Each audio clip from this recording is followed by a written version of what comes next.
Wallahi, my brothers, in my very little time in da'wah, I've come across two types of people. One is the one who thinks he's a bad boy. He thinks he's a gangster. He thinks he's above everyone else.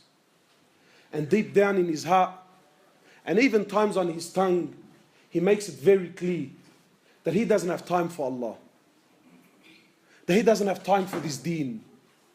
That he doesn't have time for this religion and sunnah and do this and do that and this is haram and this is not allowed. And there's an attitude that comes along with it. That pride, that arrogance in the heart. You come to talk to the brother, he says, get out of here, man. Every time one of you grows a little bit of a beard, maybe he heard a couple of ahadith on YouTube, now he thinks he's a sheikh. Everyone wants to come and preach to me. Get out of here, man. I don't need this in my life. Let me do my thing. An attitude towards Allah subhanahu wa ta'ala, like somewhat that he doesn't need Allah. And then there's the opposite too. There's the guy who, mashallah, he's been on deen for a couple of years, and I hate this term, on deen or religious. What is religious? What does it mean to be on deen? Who defines who is and who isn't on deen? Who died and gave us the authority to claim whether this person is or isn't on deen anyway?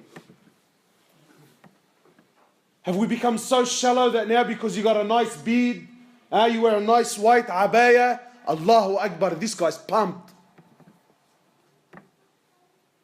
So there's the opposite. There's the guy who, mashallah, he's been on deen for a couple of years. He starts believing in his heart, whether we're honest or not tonight, wallahi, in the depths of our hearts, in places that we don't talk about, wallahi, we start believing that I'm something. We start looking down at others. We start believing that deep down in my heart, I stand a level above the rest. That I got a nice beard and this brother's clean shaven. That I've been praying for the last 10 years, this guy still doesn't know how to make wudu. So therefore, I'm better than him. And he starts believing also, it gets worse, he also starts believing that Allah Azza wa Jal needs him. That Allah needs his salah. That Allah needs his charity. That Allah needs my tasbih. And there's an attitude, wallahi there's an attitude. One of us, as he's walking out of the masjid, maybe he puts $50 into the donation box, and in the depths of his heart, wallahi, in places we don't talk about, you really truly believe that Allah owes you a favor. That Allah owes me something, man. That I've been praying for the last 10 years, so therefore, Allah subhanahu wa ta'ala, He owes me something. Well, my brothers, today I got news for both sides. Allah owes you nothing. Allah owes you nothing. Allah subhanahu wa ta'ala doesn't need you.